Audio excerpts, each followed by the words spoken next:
Okay, so we start our afternoon session, and it's my pleasure to introduce Nikita Selinger, who is going to, from University of Alabama at Birmingham, who will tell us about Pacman renormalization horseshoe. First of all, let me thank the organizers, all the organizers. It's a pleasure to be here, always. Is the mic working? All right.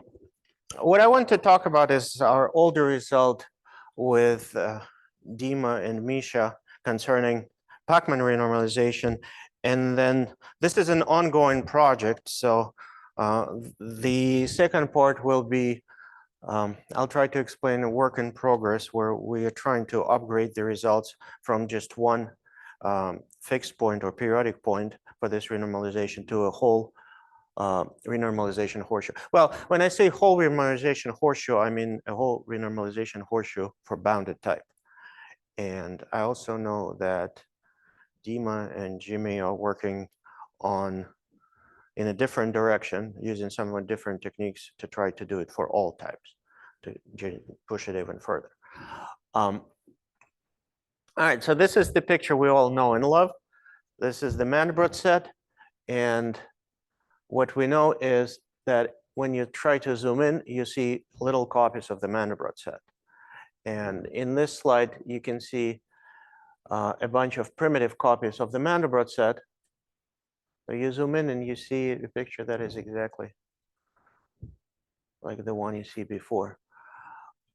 And there is another way of doing that, which is called satellite copies of the Mandelbrot set. So these guys maybe don't look exactly quite like the Mandelbrot set because they don't have this distinguishing cusp that you see in the Mandelbrot set. But other than that, it's not very difficult. If you squint at it, it's not very difficult to convince that other than that, the picture is essentially the same. But what is very easy to see in this picture, that after I zoom it in once and then a second time, the second zoom looks exactly like the first zoom. Right, now, here you really need to struggle to spot the difference. The pictures aren't exactly the same, but they're very close to each other. And the differences in this picture are just as likely to be due to computational error on this level as the actual difference, right? Because when you get into this kind of forest here, it's pretty difficult to, like, I wasn't pushing the computer as far as it can go. So, you know, anyhow, so there is a canonical homeomorphism. We know why this happens, right? We have an explanation of why these pictures exist. There's a canonical homeomorphism from this satellite copy of the Mandelbrot set into the whole Mandelbrot set. And there's also canonical homeomorphisms from primitive copies. And here is why. If you look, for example, somewhere in here, right, you can see the Julia set of the corresponding polynomial. And then you can see that there is a different polynomial, the rabbit polynomial in the Mandelbrot set, where the Julia set of that guy looks sort of like the middle of the Julia set of the other guy, right? And the phenomenon that's responsible for that is called renormalization. So in this case, there is what's called a quadratic-like renormalization. If you take this quadratic map that corresponds to that polynomial, and you consider its second iterate, and restrict it on the smaller of the blue disks shown in there.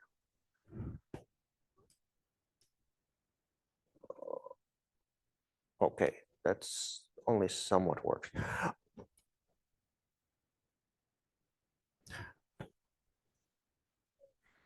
Then the image after the second iterate, not under F, but under the second iterate, will be the bigger blue disk. And the map from the smaller one to the bigger one is 2 to 1. So it's what's called polynomial-like. It's kind of like a quadratic polynomial. So what you can consider is this part of the map, just that abstract map, and then renormalize it, right? So if you consider the non-escaping set, all the points that stay within the blue part as you iterate, you get something that's exactly the same, well, as the other Julia set. Right, so this way you can define a renormalization operator where every time you see this picture, right, what is renormalization? You take a second iterative of your map, and then, well, you change the coordinates on the domain so that it looks like another map in the Mandelbrot set. Right. So this is what's called quadratic-like renormalization. It was introduced first by Doherty and Hubbard, and they proved, using that, they proved that they proved that actually there is a homeomorphism from this copy to this copy. So the copy is defined, right? The satellite copy here would be defined by all polynomials where you can restrict the second iterate and get a polynomial-like restriction like that, right? And well, obviously in the Mandelbrot set, they all have to be connected. So whenever you have that, you get some polynomial like map, and you can renormalize it and get the corresponding polynomial. And you can prove that that map is actually a homeomorphism. You can prove even more regularity for it. So one way of thinking about it is that, well, you have the black part of the Julia set here and the yellow part. And, well, you can think of what's going to happen if you take the black part and just collapse it to a point. And then, or maybe just replace, instead of that, replace it by a disk, right, by a Jordan disk. Then what you would get is a Julia set, a familiar Basilica Julia set, right? A Julia set for a quadratic polynomial that's in this component, which maybe I can draw a picture. Schematically, it's going to look something like this.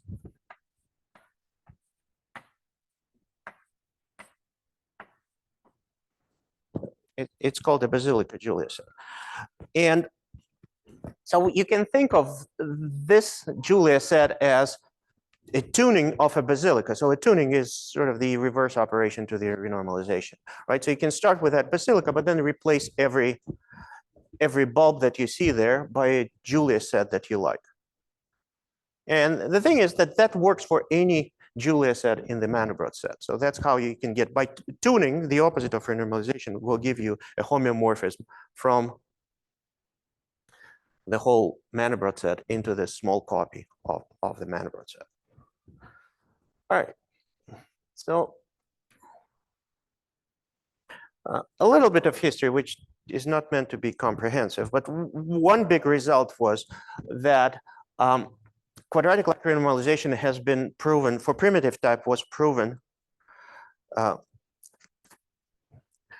here, right, for bounded type, and then it was upgraded to some even finer results, but at least in some cases, it was proven to be hyperbolic. And what that implies is that if you keep applying renormalization, your copies get smaller and smaller and smaller and smaller.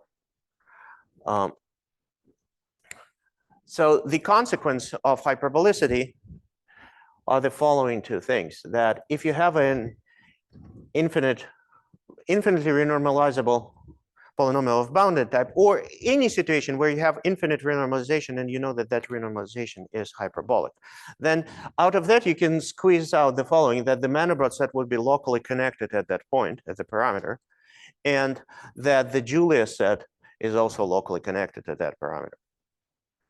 And moreover, in the case where your parameter is periodic under some renormalization operator, and you know that that renormalization operator is hyperbolic, then both the Mandelbrot set and the Julia set are self-similar, well, around the parameter and around the critical point.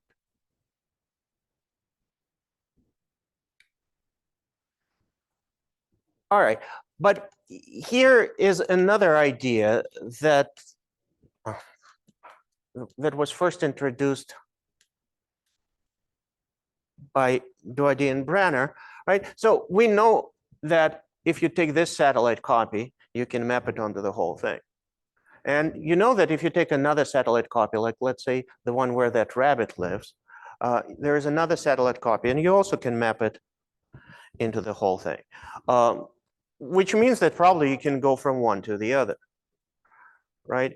And what Doide and Brunner introduced is the surgery that allows you to go from one to the other directly without this intermediate step. And the idea is the following. This Brenner-Doide surgery, which again, you can think about it going both ways. So suppose I start with this basilica, right, which looks like this. And I want to create a rabbit polynomial instead. Well, so the rabbit polynomial looks sort of like basilica, except that the rabbit, well, if you look at the rabbit, it has 2 ears, and basilica, well, has 1 ear, if you want to think of it that way. So what do you do?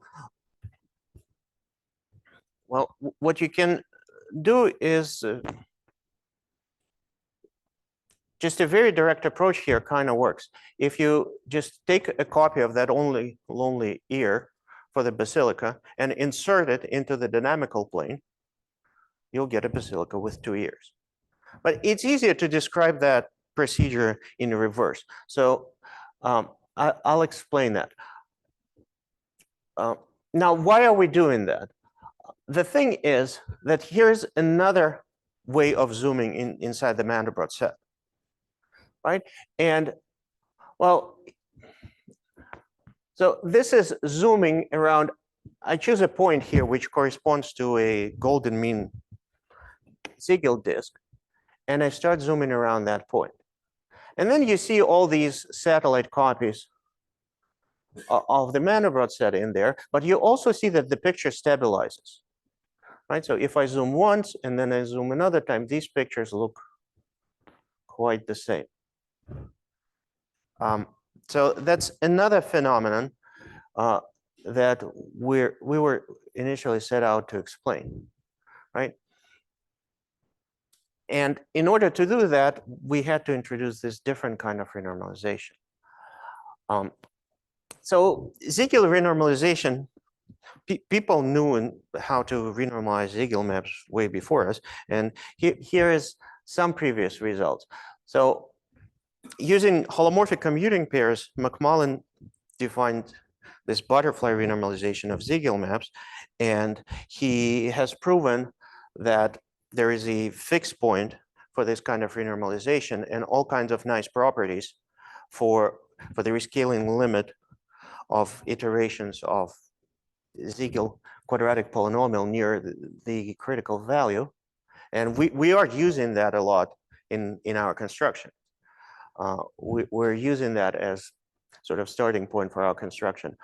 But then Misha and Polsky introduced Siegel renormalization, which is an improvement because the main benefit of Selinger renormalization, the main benefit there is that from the way it is defined, it immediately gives you an analytic operator. So you can immediately start talking about some Banach space of functions and an analytic operator defined there. And that is extremely helpful. That's one thing. The other thing that I'm going to get back to that later on. But the other thing is that if done properly, the coordinate change that arises from Selinger renormalization is canonical. You don't really have to make any choices when you're doing Selinger renormalization. And this is extremely important, going to be extremely important for us in what comes next. So Ino and Shishikura had this famous paper on parabolic renormalization. And one of the major consequences of that was that if you perturb parabolic renormalization, consider near parabolic renormalization, it's still hyperbolic. So you can get that this Selinger Siegel renormalization is actually hyperbolic, but only for in some neighborhood of parabolic parameters, so only for high type Siegel disks. So for rotation numbers with high type. And then Gaidashev and Yampolsky, they gave a different proof, computer-assisted proof but for one specific number, right? For the Ziegel disk, for the golden mean Ziegel disk. So for theta with continued fraction expansion 1, 1, 1, 1, they managed to do a computer assisted proof that the corresponding operator is hyperbolic. All right, now, what is a Pacman renormalization? This is sort of a mixture of all the previous renormalizations of Ziegel maps. Well, it doesn't only apply to Ziegel maps, but that was our main motivation. So the original idea came from Doidine-Branner construction, sorry. So suppose you have, what we want to have is a quadratic-like map, but quadratic-like maps, well, quadratic-like maps are very good to work with, right? They provide you with this covering structure. They're good to iterate. You can always straighten them. But with that rigidity comes a price. They're not flexible enough to do what we are doing. So we're trying to create something which is almost like a quadratic-like map, but not quite. So something slightly more flexible. And in order to do that, we're going to consider a map which is 2-to-1 maps. So far, the definition is the same as for quadratic-like maps. So we have a map 2-to-1 from U onto a bigger domain V. But here's the difference. We have this critical ray, gamma 1, and that ray has 3 preimages in this picture. One preimage, which is marked here. Well, there's nothing special about that. But then it has these 2 preimages here. So the boundary of U consists of 2 different parts. There is the regular part of the boundary, this one, which maps onto the outer boundary of V. And then there is what we call the forbidden sector, the forbidden part of the boundary, which maps onto gamma 1. Right? So you can think of this as what would have happened. Like one way to obtain a Pacman like that is start with a quadratic-like map. Right? So if you start with a normal quadratic-like map, you'll have U, you'll have V. If you look at some ray landing at a fixed point here, then it will have 2 preimages. Then you can cut along this preimage and map this domain inside of these in some other way so that the maw of the Pacman opens up, right? So that allows for more flexibility than before. Unfortunately, it comes with a price too. This is no longer a branch covering. So if you look at a preimage, like if you look at a preimage of a regular point here, it has 2 preimages, and that's fine. And if you look at small neighborhood, it has 2 preimages as well. But if you look at a point that is on this critical ray, then it has 3 preimages, and well, this neighborhood is not evenly covered. So one of the preimages of this neighborhood kind of gets split between the top part and the bottom part. Right? So that's a very annoying technical thing that you have to take into account when you're considering Pacman.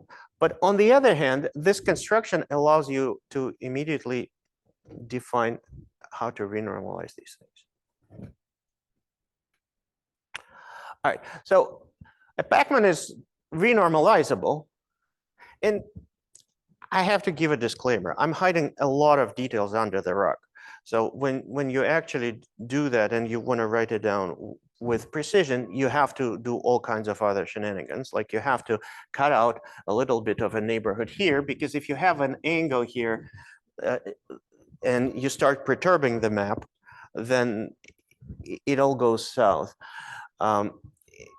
There are other technical conditions, but on a like, just to give a bigger picture, a renormalizable Pacman will be something like this, where suppose that this critical ray gamma 1, its first image is gamma 2, which doesn't intersect gamma 1 except for the fixed point, right? So maybe I should have said that, but in this picture, this is supposed to be a fixed point, and then this is a prefix point. So if we have a picture like that, then we can cut out this sector and speed up the dynamics there.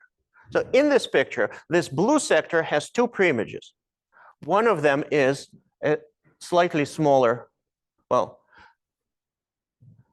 so if you look, well, there are two preimages of this blue sector. One is this red sector in the picture, and one will be living somewhere here, right?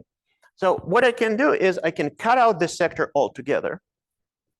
And then what's going to happen to the points that live here? Well, they were mapping here, which is no longer in our space. So I'm going to just speed up the dynamics and consider the second iteration.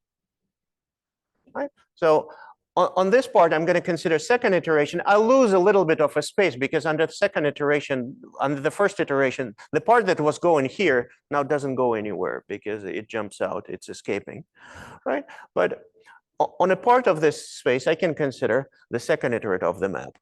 On this part, I can keep the first iterate of the map because this part is not going anywhere. And this part, well, I'm just going to chop it off, right? So I'm going to lose some of the domain. But so be it, right? So I delete the blue sector. I speed up the dynamics on one of its preimages, and I just ignore the other preimage altogether. And now I get this picture where I have a deleted part, but we know that this curve and this curve are related by the dynamics of F. So I can glue them together and consider, at least abstractly, I can consider the Riemann surface that you get by gluing one to the other. And you'll get a picture something like that. And so this is what's called the renormalization of a Pacman. Now, I get a new map on a new Riemann surface, and it's still a Pacman. It still has this kind of Pacman structure as before. So this is our renormalization operator. And I mean, here, of course, there's nothing special about image gamma 2 being on that side of gamma 1.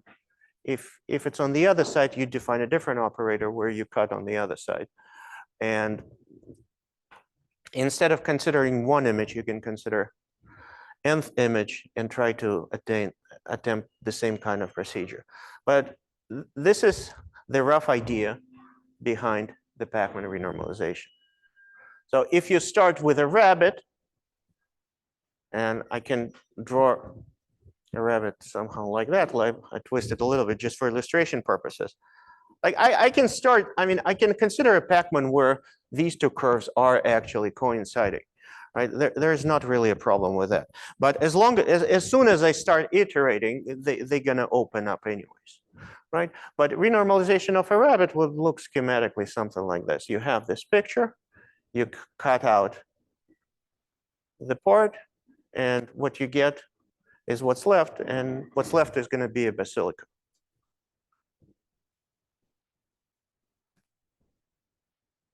So that's at least the schematics of how this renormalization works. All right, so the theorem that we've proven is that this renormalization can be defined in a neighborhood of a fixed point. So we know that there are fixed points for these kind of renormalizations just from results of McMullen. We can explicitly construct something and construct a renormalization operator where a particular point is fixed, right? But then we can prove that that renormalization is hyperbolic at that fixed point, and that the stable manifold and unstable manifold are what you would expect. So the stable manifold is codimension 1, and it consists of all nearby maps that have the same multiplier at the fixed point. So if you don't change the multiplier, you're in stable manifold. If you perturb your map a little bit without changing the multiplier at the fixed point, and start renormalizing, you'll converge back to the fixed point. And if you change the multiplier, then, well, we can compute exactly how renormalization acts on the multiplier, and it's basically some version of a Gauss map. So that one is definitely expanding. Just because of that, we know that there got to be at least one unstable direction. And what we prove that there is exactly one unstable direction, which is parameterized, locally parameterized by the multiplier. So that's the main result. Now, one thing I want to point out here, in this construction, right? So how do we define the renormalization? We have this picture, right? And as I said, we have the identification of one thing to the other. So we have this, well, abstract, if you wish, Riemann surface where we have a new map now. And in the next picture, I'm drawing this Riemann surface as a part of the plane, right? So we have one disk inside the other, but when I'm mapping it back to the plane, I can do it whichever way I want. So in this theorem, when we say there is an analytic Pacman renormalization operator, when we define the renormalization operator, we have to specify what do you do after cutting, right? How do you embed what the result after you cut and glue? How do you embed this result back in the plane? And using McMullen's result, we know that there is a way to do that for the fixed point. There is a way to do that so that we can upgrade butterfly renormalization into this Pacman renormalization. So we can draw a Pacman and give a coordinate change after you reglue so that you get exactly the same Pacman, defined actually with a domain improvement, right? So defined even on a bigger domain. But there is a lot of flexibility in this kind of construction, which is good and bad. So for the purpose of this theorem, it's good. You get, like, for one point, you can specify a change of coordinates so that the point is fixed. And for nearby points, you just say, well, we're going to use the same change of coordinates, right? So you take well, we listened yesterday about miracles of holomorphic motion. So you take the same kind of thing and you just take its holomorphic motion around a small neighborhood, right? And that locally defines you this Pacman renormalization operator.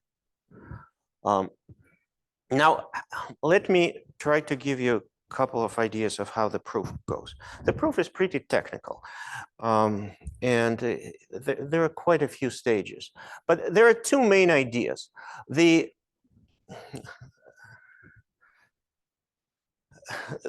Both main ideas come sort of from the same and at the same time different directions. So one idea is that if you can renormalize your map many times and you still are around your fixed point. So the fixed point we understand. The fixed point itself has been described by McMullen, so we understand what happens. Well, from the point of view of dynamics, nothing happens. You renormalize, you get the same thing, right?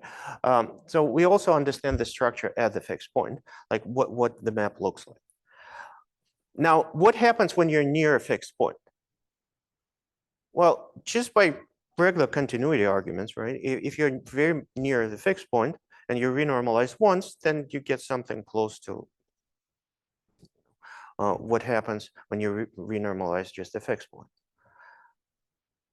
And so we have these two things, two technical results that you need. One is that if you know that you can renormalize many times without ever straying away from the fixed point, right? So you have what's called a small orbit. If you renormalize and renormalize and renormalize, but you still are keeping close to the point, that means that your map on different dynamical scales, your map is close to the fixed point. And if you know that that's true for all dynamical scales, then you can upgrade it to an actual conjugacy. So that's idea number one. And idea number two is going in the opposite direction. If you know that you can anti-renormalize your map infinitely many times.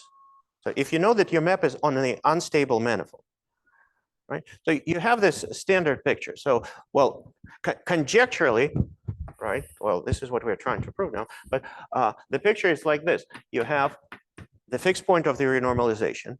Then you have this direction, which is unstable, which is parameterized by the multiplier at the fixed point.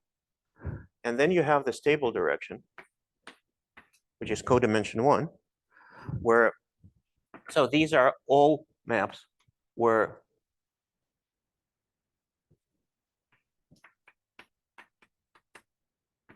the multiplier at the fixed point is e to the 2 pi I 8.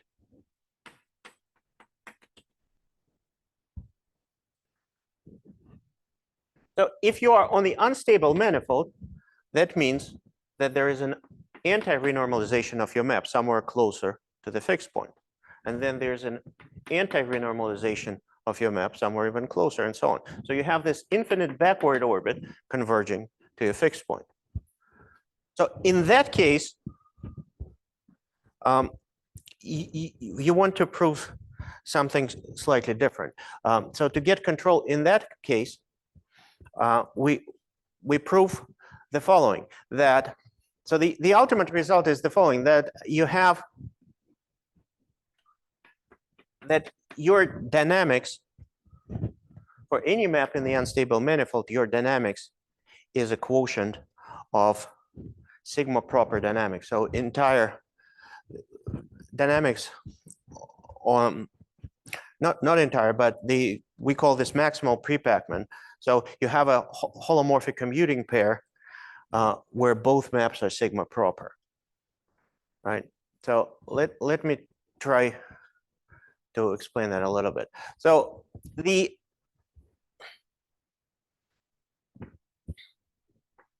there is this intermediate step when you do Pacman renormalization, because it looks good in that picture, but when you're actually trying to do that, it doesn't work all that nicely. But the idea is, well, similar to butterfly renormalization or other versions of commuting pairs renormalization. So if you have in your domain of your Pacman two sectors that form a commuting pair, right? So an analog of commuting pairs. So they have a first return map. When you map them around, they cover a neighborhood of the Ziegel disk. Well, if your Pacman had a Ziegel disk. And then they come back to themselves, right? So the image is going to cover this sector. Then this is what's called a pre-Pacman, right? So if you have a sector like that, what you can do is you can glue the sides, right? It's analogous to just renormalization by commuting pairs of circle transformations, right? So if you have a picture like that, you can glue these two maps together along the boundary, and then you get a Pacman. So this is a pre-Pacman. Out of it, you get a Pacman. In the once you glue that, right? So you get a new Pacman.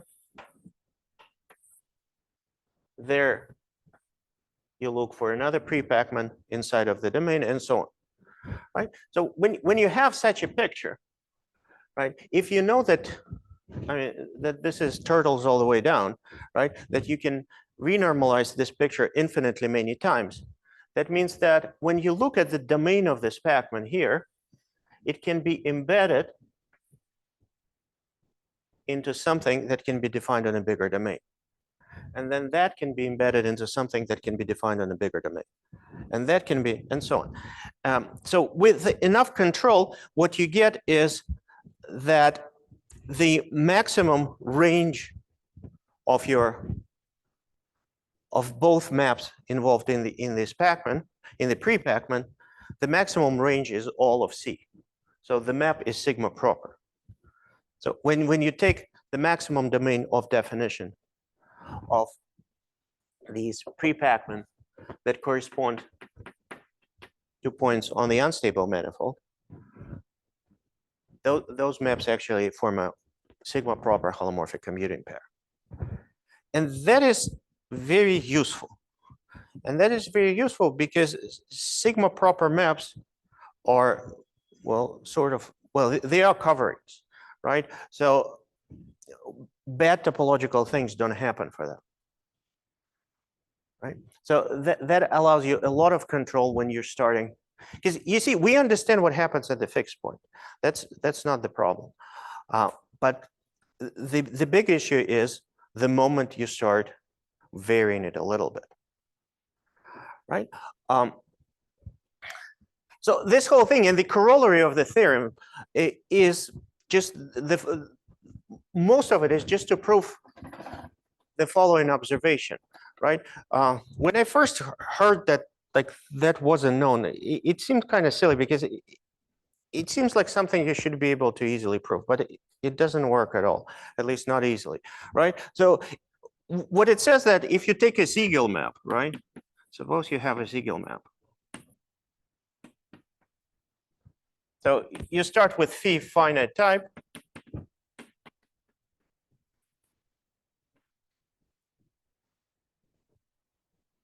You have a fixed point here, right? So your map, let's say the fixed point is at 0, so your map is something like this.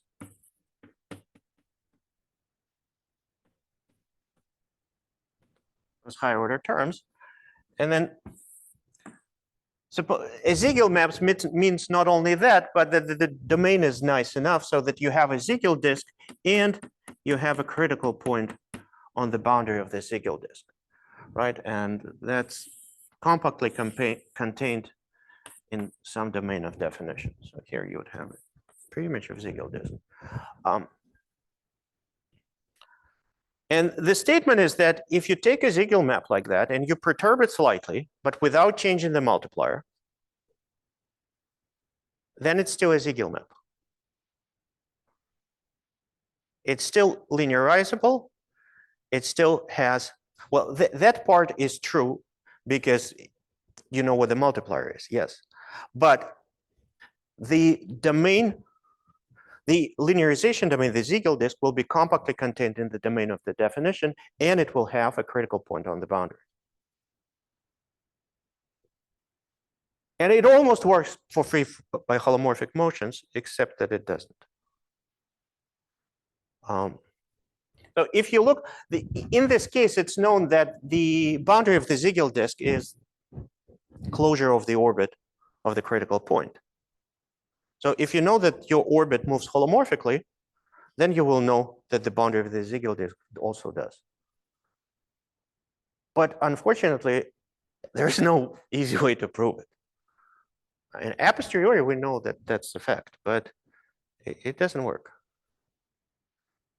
At least I don't know how. I mean, you're welcome to make suggestions. But the thing is, if you take a finite piece of an orbit, obviously it moves holomorphically.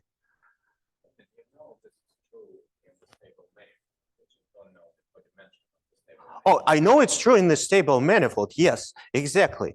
But I don't know that any perturbation of this map will leave me in the stable manifold. That's one of the main things that we're trying to prove. I mean, that would prove the whole theorem, basically. If I knew that the stable manifold has codimension exactly 1, then, well, we know we have an unstable manifold, so there is no room for anything else. Yes, but the point is that I don't know that these guys are all in the unstable manifold. So this comes after the fact as a corollary, after we've proven that.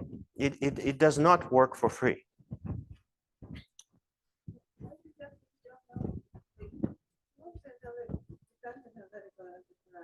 Yes. We don't know that the 2 points wouldn't collide. Like, obviously, I know that this is false if I change the multiplier, right? If I change the multiplier, like, for example, to a parabolic one, then the critical orbit becomes finite, right? I can make a critical point finite by a very small perturbation.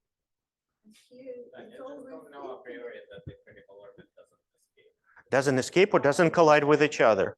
So it's not the problem of collision. Well, the collision, yes, the collision, if you cannot have a finite collision because that would you would catch in finite time. But what if it escapes all the time? Yes. And I mean, it just doesn't work. Yeah, it seems like it should work, but it doesn't. All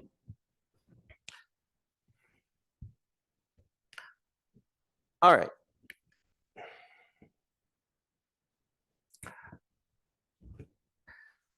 But once you get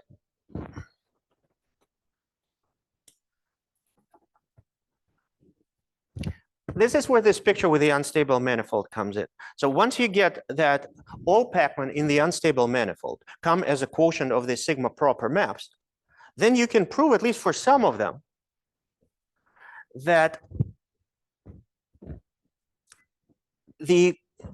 for at least some of them, I mean the parabolic ones. So if you take a parabolic ones, you can prove that in this holomorphic commuting pair, or more generally, it's Dima insists that it's easier, although I don't know. We can consider this whole, what we call a cascade of maps. So basically, when you have two maps instead of one, instead of just all the iterates of that map, of one map, you get this sort of semi-group of all iterates of two maps. And so we call it a cascade. If you consider a parabolic cascade, you can prove that in that parabolic cascade, so for a map here that has a parabolic multiplier, the critical orbit behaves nicely. So it doesn't collide with each other, and it's in there in the domain of definition, and it moves holomorphically if you change your map a little bit. So you can prove that for all parabolic ones, because parabolic ones, if you know it's a sigma proper cascade and it's parabolic, you have this attracting flower that you can draw in the domain of the Pacman, then lift it to the pre-Pacman, and then, I mean, it gets pretty technical. But once you do that, what you do is this trick where, suppose that the unstable manifold was not one-dimensional. Suppose it was more than one-dimensional, right? Then I can foliate it by fixing multipliers, right? So if I fix a multiplier to be e to, let's say, pi I q over p, and I intersect that with the unstable direction, if the dimension of the unstable direction is more than one, then I'll get some submanifold here. And on that submanifold, I get all these maps. They're all quotients of this transcendental dynamics. They all come from transcendental dynamics. So all of them will have the full critical orbit in their domains. And obviously, the critical orbit will move holomorphically if you change your map holomorphically. So you have this holomorphic motion on each of these parabolic slices. And now you just take the limit of these slices as you converge onto the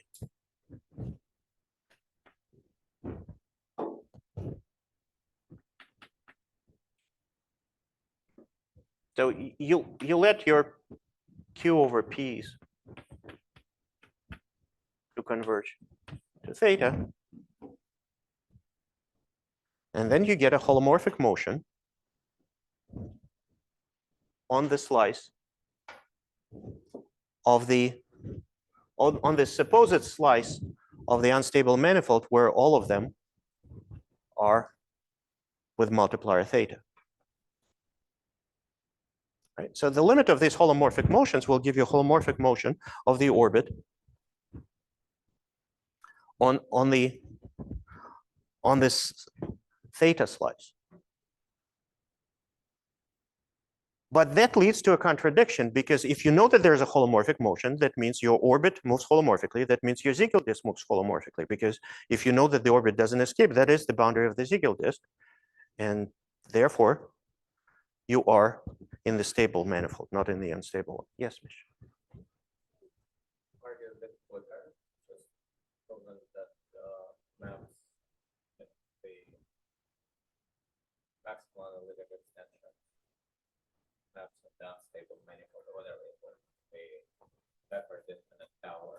Mm-hmm. That they're rigid, or at least some specific combinator. So let's say for purple, that's what you're essentially using, right? But Yes. just for that rigid, that should be fairly straightforward.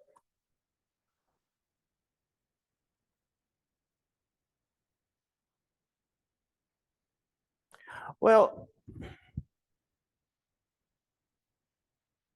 but what would rigidity imply here? That uniqueness will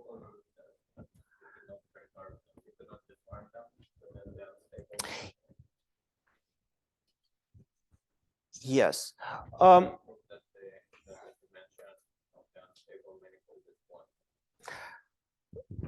Right.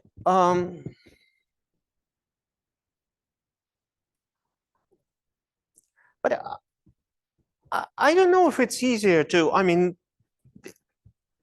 that, how do you, I mean, I know this after the fact, but how do you prove rigidity before the fact?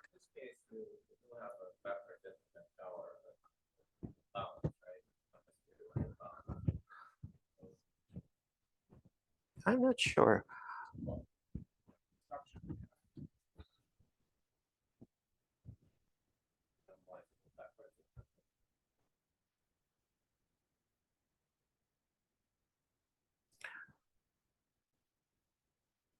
Anyway.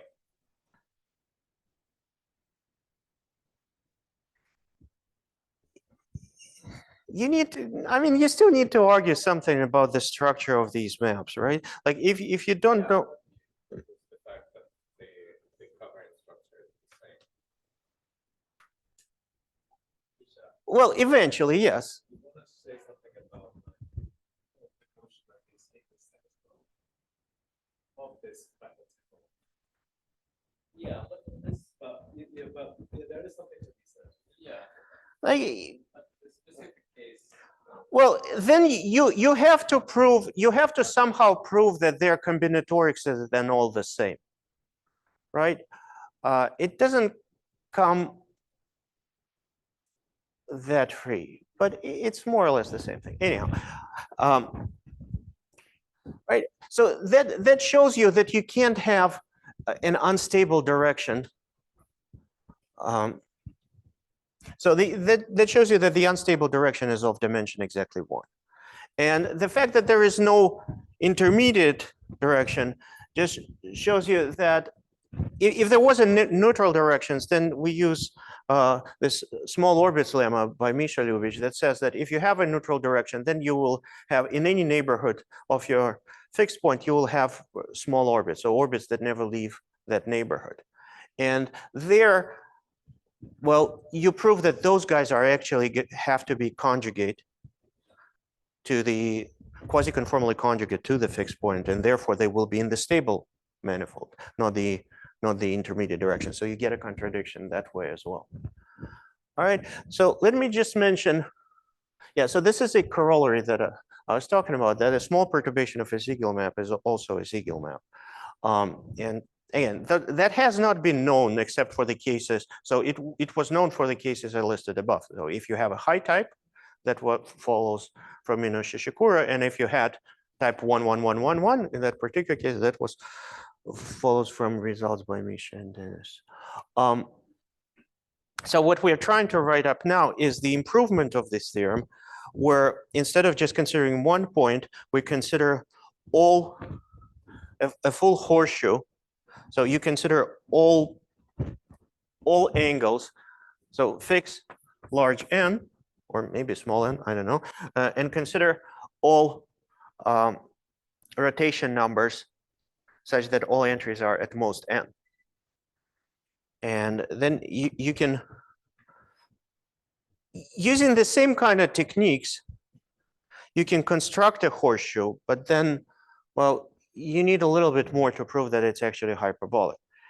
The main crux here, so the constructing horseshoe works basically the same way. You can construct it in different ways, but one of them would be to use the results by Pacman, just the same way as for the fixed point. And you can construct this explicitly. For the horseshoe itself, you can construct rather explicitly these maximal pre-Pacman as limits of rescalings of quadratic polynomials. So you start with a quadratic polynomial, you rescale it locally around your point. Yeah, I'm finishing. And you take a limit. That's not a problem. The big problem is that the nature of how we defined this Pacman renormalization operator was very local, right? So I said you take a fixed point, you locally define some kind of coordinate change so that it is actually fixed as a Pacman renormalization, and then, well, locally, you can just define this operator. But if you want to do it on the whole horseshoe, you want these local definitions to agree with each other, because otherwise you don't get an operator, right? And that is where Misha's cylinder renormalization comes to rescue. So the plan is, I don't have time to draw a picture, but the plan is to use cylinder renormalization to define the coordinate change for every point on the horseshoe. And it's still a local definition. So in the neighborhood of any point, we have, of the horseshoe, we have some locally defined operator. But the beauty of it is that if those two things were to intersect, if you want to define it in some intersection, then it doesn't matter which one you take, one or the other, because the change of variables is canonical, right? So the two, if the domains of this renormalization were to intersect, then the definition of the renormalization itself would agree, right? So then it defines you as sort of local, semi-local global renormalization operator around the whole horseshoe. And then the rest of it is somewhat similar to the original argument. There are technical details there as well, but I'm going to finish here.